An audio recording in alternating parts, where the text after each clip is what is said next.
All right, I am Darius Davis and the host of the What If Show. What if everything you've been taught about money is actually keeping you broke? Tonight, we're talking health, wealth, and family, and how one decision can change your entire life. I've got Candise Miles with me, and trust me, you don't want to miss this conversation. All right, Candice, I want to let you introduce yourself and share a little bit about your background. Thank you. So my name is Candise Miles. I'm originally from a small town in Alabama called Headland. That's where I grew up, but I currently reside in New Jersey, um, which is about where I live is about 10 miles southeast of Philadelphia. And this is where I've been for a couple years now. And I'm a mother. I'm a wife first. I'm a wife. I'm a mother. I have a teenage son and a little sweet toddler, 3-year-old girl that I love dearly. And what I currently do, I am in the financial service profession, and what I do is educate families and individuals on how they can protect their income and build wealth, and also create long term financial security. And that's something that came to me, but it's something that I hold dear and I'm very passionate about. Is just educating my people, anybody that is willing to hear and want to learn more about how they can set themselves up financially better is what I do. Awesome, awesome, Candice. So you're a long, long way from home. Um, and so I did want to ask you kind of what led you to focus on health, wealth, and family as your core message. That's a good question.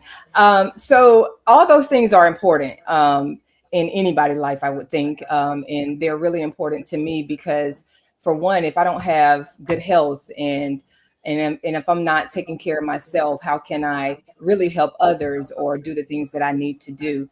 And wealth is something that we all probably desire to have, and anybody can have wealth. It's just you have to be disciplined and be around the right people and learn and be educated and be open to learning those things. And my family first. Family is very important to me. I grew up in a big family, I would say. I have four other siblings.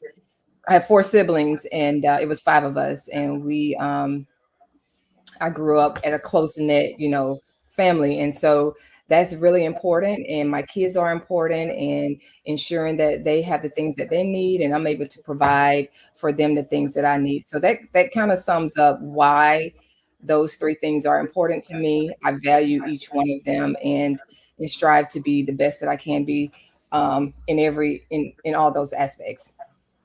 That's awesome, awesome story. I really want to ask you, so what was your life like before you started in your journey in financial services?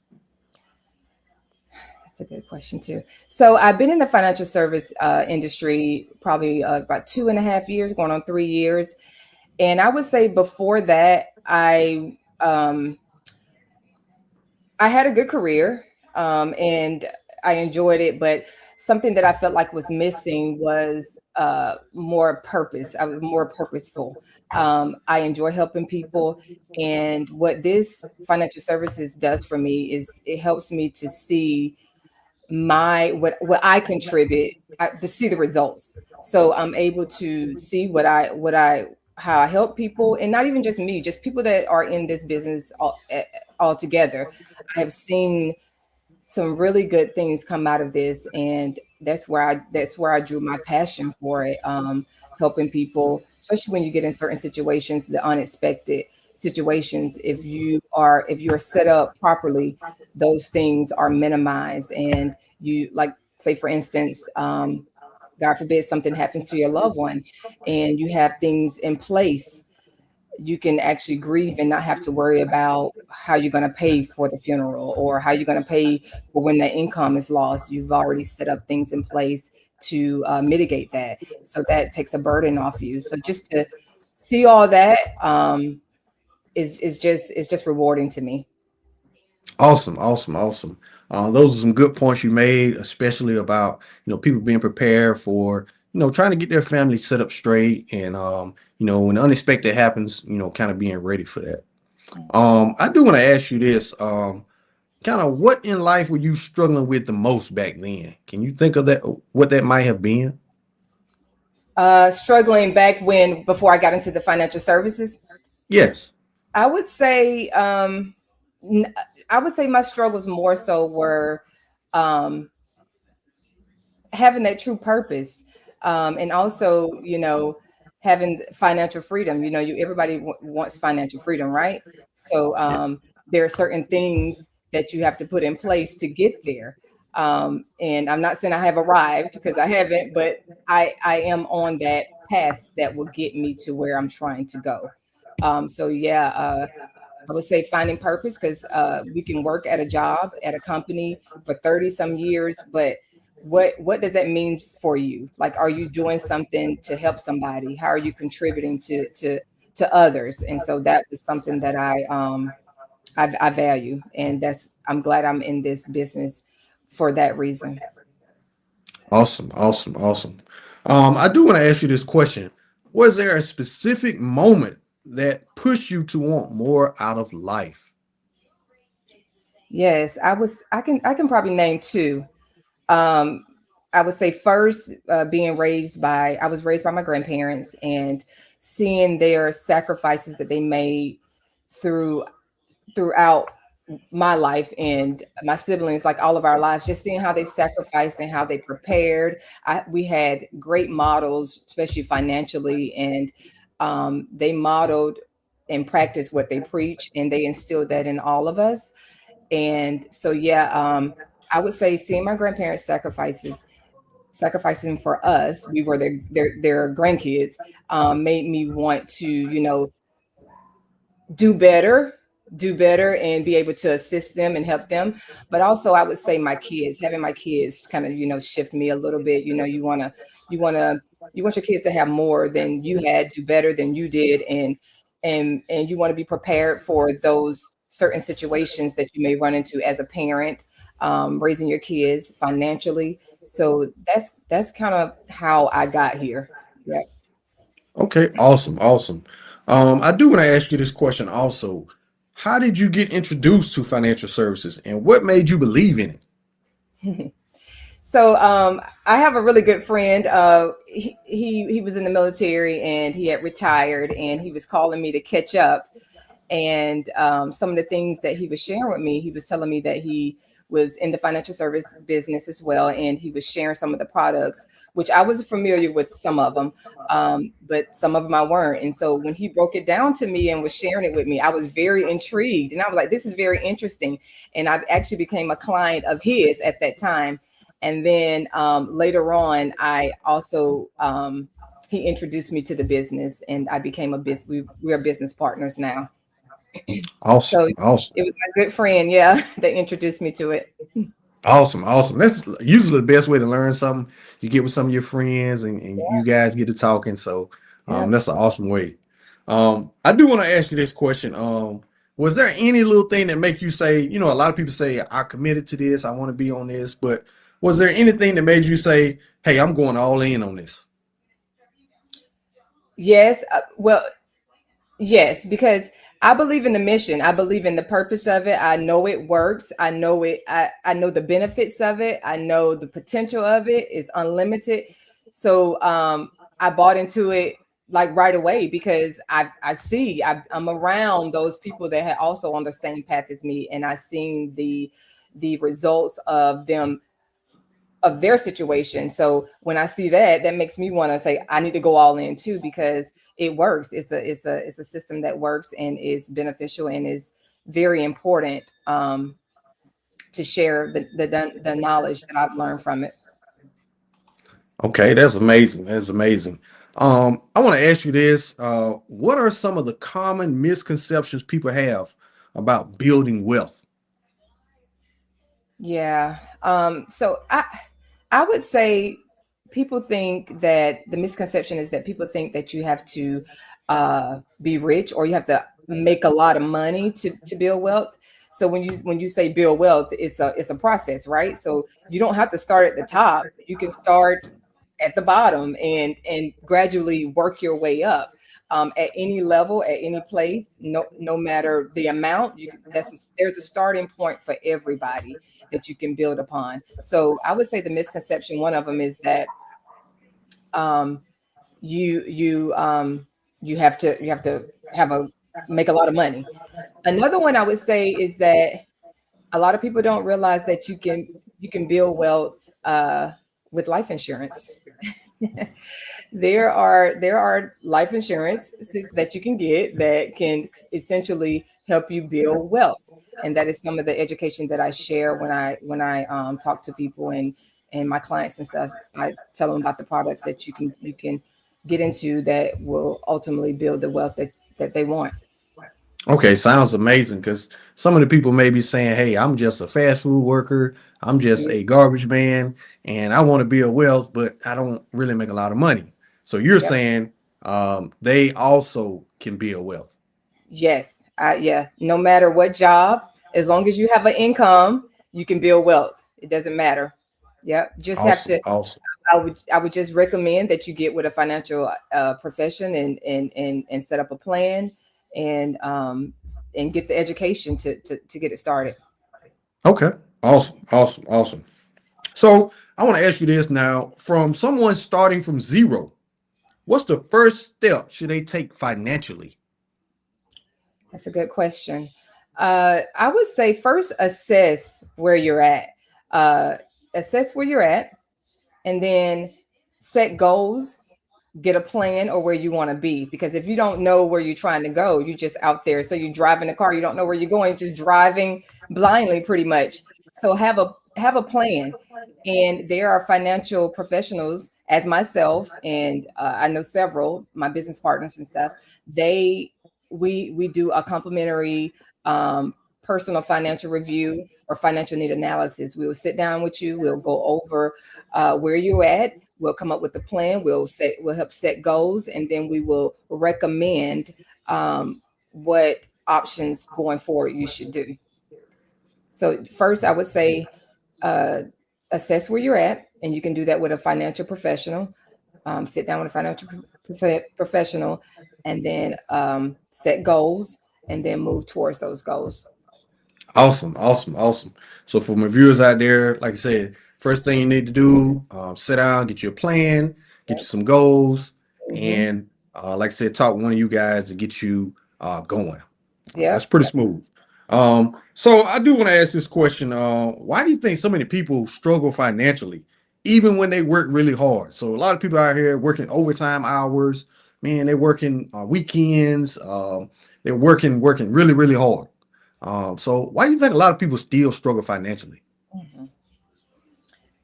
I would say, and this is just coming from me, I would say that sometimes people lack understanding on how money work. Um, so there are tons of things online that you can look up and search and research to try to figure out financial concepts that are out there. But I would say they lack of understanding how it ultimately work.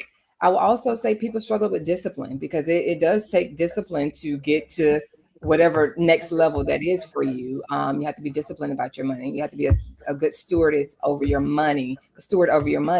So um, lacking discipline, uh, not having a plan, uh, and ultimately sitting down with somebody, being in the right circle to get that knowledge, and sitting down with people to assist you on how to get to your next from step one to step two. Um, I think that that's ultimately what it is. Awesome, awesome. That's great advice for some of the people that kind of starting out financially and they kind of need some help, some advice. Like I say, get with some people who know some stuff more about financial. And like you say, a lot of people are just uneducated on what to do financially. Right. So, what is something poor people do with money that rich people would never do? um, I would say buy things they can't afford, live above their means. I think Awesome. sometimes I think sometimes we people live above their means. They have desires and they're not disciplined to save and wait for it. They do a lot of things on credit, and and if you don't have the money to pay that credit card off, it's going to consistently grow because of the interest. So I think just people purchasing things and living a life that is not on their level or within their means is something that uh, poor people do that rich people don't do. Awesome, Yeah. awesome. So, um, is it better to hear from a person, with financial education, kind of like you, tell a person, okay, that might be outside of your means. Um, I need you to kind of, tone it down a bit. It'd be better to hear from a person like you. Yes, I would say because you want to take advice for somebody that's already have walked that walk, and you don't want to Mhm. just take advice for somebody that's never has succeeded in that area. Somebody that's Yeah, not succeeded in the area, you don't want to take their advice because how can they tell you when they're in the same place? So you do want to get around the right people, the right circle. And it doesn't always have to be a financial professional. It can be a family member that maybe is doing well and financially sound. You could take advice from them, but no, I wouldn't take it from somebody that's not living that life. Mhm. awesome, awesome, awesome advice. How do you personally balance business, health, and family life? It's a struggle. It's a struggle. You know, all those things are so important to me. So I do try to prioritize each one of them at certain times. Like, for instance, I make sure I go to the gym in the morning. I get up early enough to go before the family is up because once they're up, it's like it's hard for me to get away. So I do prioritize, you know, what I eat, making sure I eat the right stuff so I can stay healthy. And not saying I'm perfect and I don't indulge in bad things because I do. But moderation, try to make sure I'm um, eating properly and drinking water, and then uh, I'm big on calendars and writing stuff down or putting it in my phone to make sure I don't miss it because my kids are active, and I value being at every game, every recital. My son, he's in the band, so I want to make sure I'm at his concert. So setting schedules. And ultimately doing the best that I can.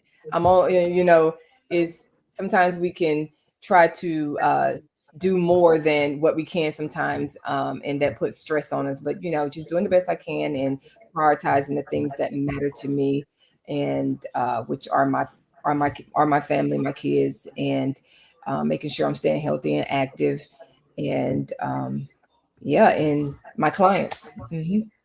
Awesome, awesome, awesome. So even though you're doing those type of things, financially, what can some people do? What type of habits help them stay consistent and disciplined that you can think of? Uh, I would say for me to stay consistent and disciplined, something that I've done probably in a couple of years is that I used to notice that I used to dread things a lot. Like I would dread like the things that I needed to do, I would dread it. So now I have learned to um not think about the dread and just do it. So I'm taking on the motto of Nike, just do it. So I try to just stay focused on what I need to do, my vision, my plan, and not try to get distracted with um I guess laziness or not wanting to do it. So yeah, just try to stay focused on what you want to see, and and control your thoughts too, because sometimes our thoughts, we think up things, and it distracts us, and you don't need distractions because distractions lead you in the direction you're not trying to go. Awesome, awesome, great advice. So, what does a perfect day in your life look like from start to finish? A perfect day. So I would say a perfect day is waking up and and going to the gym, being active from the morning, get that out of the way, spending time with my kids, meeting with my clients and meeting their needs, and just being purposeful, helping someone and being available and present for my kids, I say is a perfect day for me. Awesome, awesome, awesome. Mhm. That's great advice. Great advice. So what mindset shift changed your life the most? Just changing your mentality. What helped change your life the most? I would say, uh, I can't remember what age I thought this, but I would say when I realized that no one was coming to save me, that shifted me. It made me realize that whatever I want, whatever I desire, I will have to do it myself. Um, being, set myself up for what I want to see in my life and my family's life. I can't expect a family member or a friend to put me in places and do things that I know I ultimately need to do for myself. So I would say, just realizing that nobody's coming to save me. Candace, you have to do this yourself. You have to put in the work to get the results that you want in life. And that applies to everything. I have to put in the work if I want to look a certain way, my body to look a certain way. I have to put in the work in the gym and when I'm eating, in my business. If I want to continue succeeding and getting the return of what I'm investing in, I have to continue learning, educate myself, and helping others to get there. So I have to save myself pretty much. Awesome, awesome, awesome. Save yourself. Mhm. That's some great advice. I think a lot of people can go a long way with that advice. How do you handle doubt, fear, or lack of support from others? How do you deal with that? It's a loaded one. Because we all deal with doubt, right? And we all deal with fear, and we do have people that don't support our dreams. So I would say doubt first. I have dealt with doubt, and I still do. Sometimes it's a matter of what you're thinking most of the time, what I'm thinking, and not feeling confident in in in yourself, pretty much. So what I do during those times, I I turn to the Bible and I find scriptures to help me get through those moments. I also meditate on the word, and also I say affirmations. I'm always doing affirmations, and sometimes I do that to kind of renew my mind and to get those crazy doubtful thoughts out of my head. And fear, I'm realizing more and more that fear is just a feeling. It's a thought that provokes a feeling, and the feeling is fear.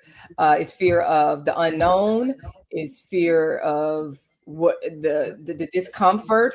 Um, so once you know that, it's kind of like, yeah, it comes, it arises, but you still can show up. You still can show up and overcome it. And I have in many times.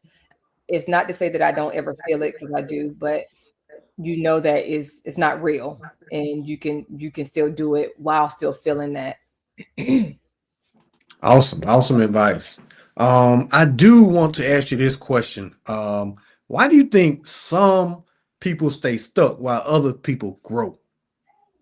Mm, mhm. Why some people stay stuck and while others grow.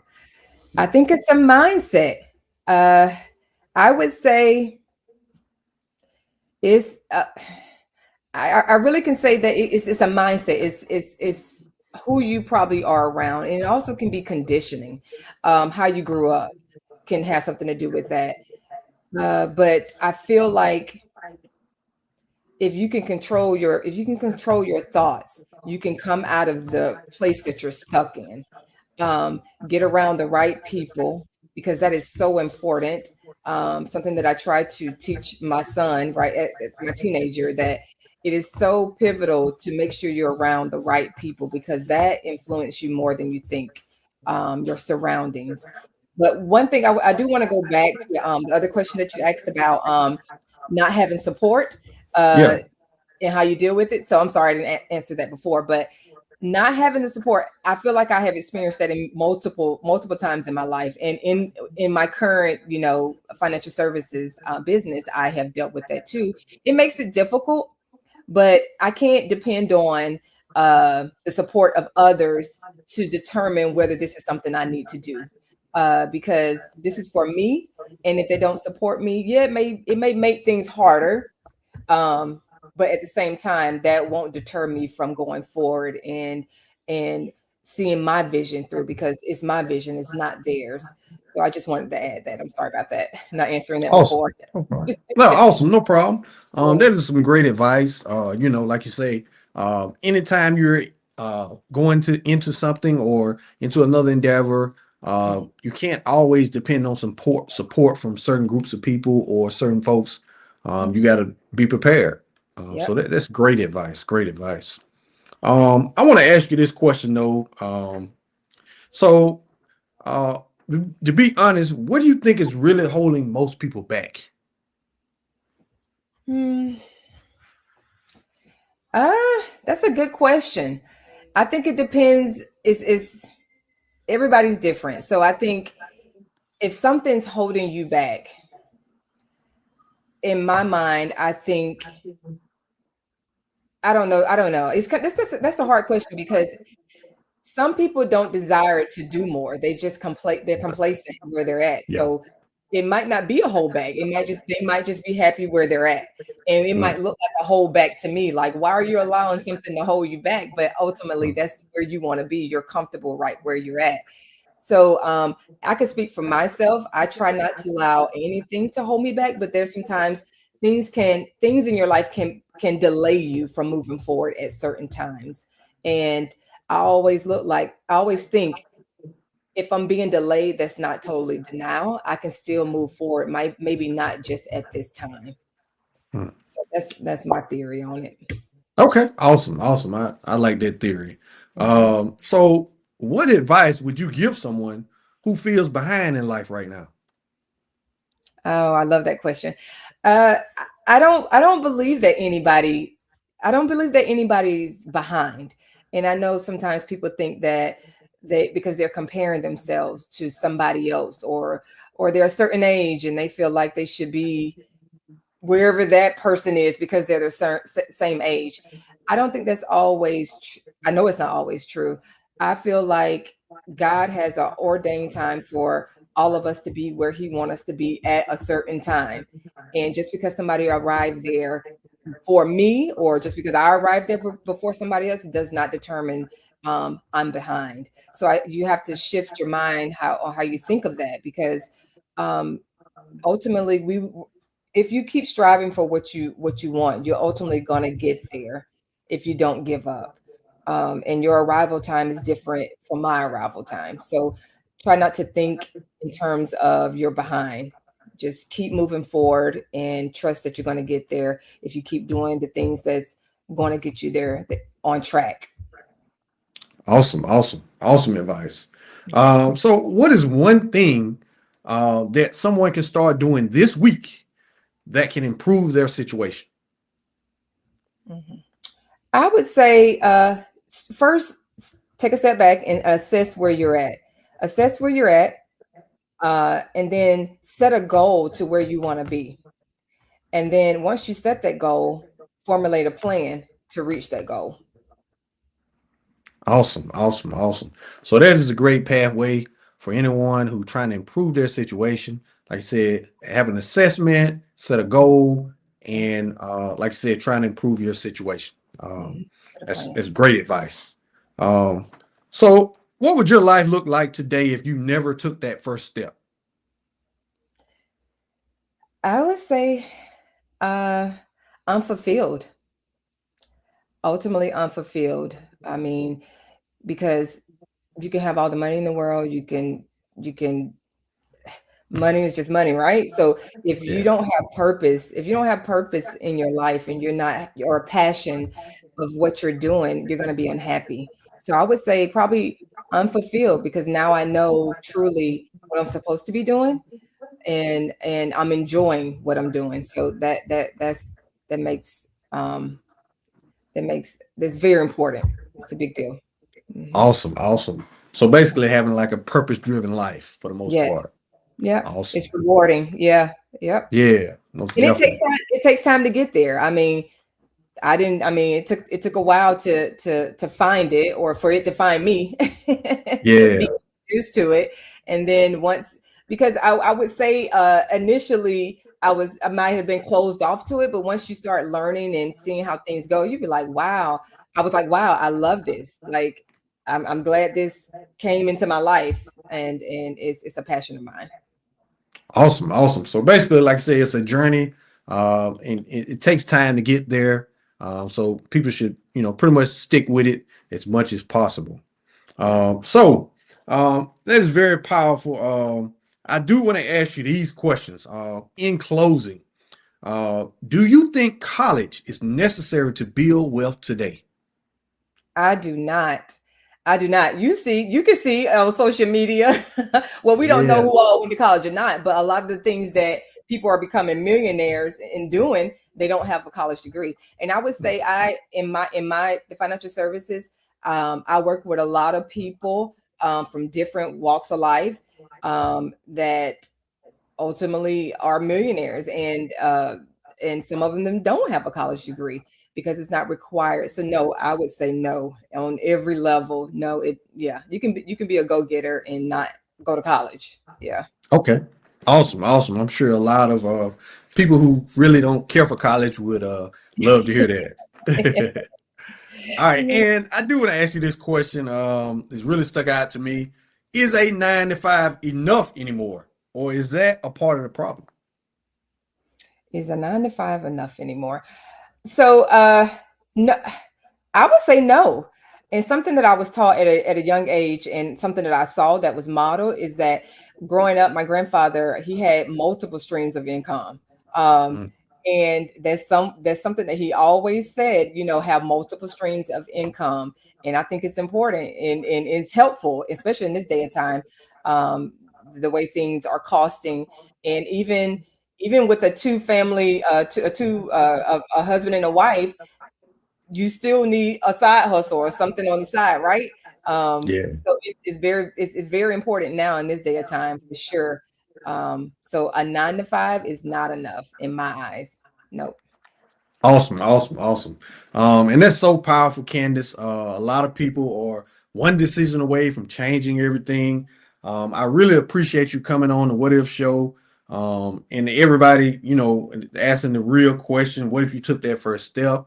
You gave me some great advice today, and I'm sure a lot of my viewers will get something from this. And thank you so much for coming on today. I really appreciate you. Well, thank you so much for having me. I really enjoyed this. I think you're doing a great thing. I think you are um, putting the important information there out to the people, which is wonderful. I really admire what you're doing. Keep doing what you're doing, and thank you so much for having me. Yes, ma'am. And I want to give you a shout out. Are there anything or any ways that people can support you if they want to support you? If they need to, get in contact with you. Are there any ways that they can do that? Yes, absolutely. So you can find me on Facebook or Instagram. It's Candise Miles, as spelled on the screen. And you can also email me at candicemiles@gmail.gov. If you have any questions about anything in the financial services or anything, even if I don't know, I can point you in the right direction. So don't hesitate to reach out. I'm always willing to help anybody. I'm always willing to talk and work things out and be a service to you. Awesome, awesome, awesome. I really appreciate you, Candace. This is a great thing that you're doing. And to all of my viewers, please like and subscribe. If you're just watching this, if you want to get more real conversations and you want to talk about the things that matter the most. Thank you so much, guys. Once again.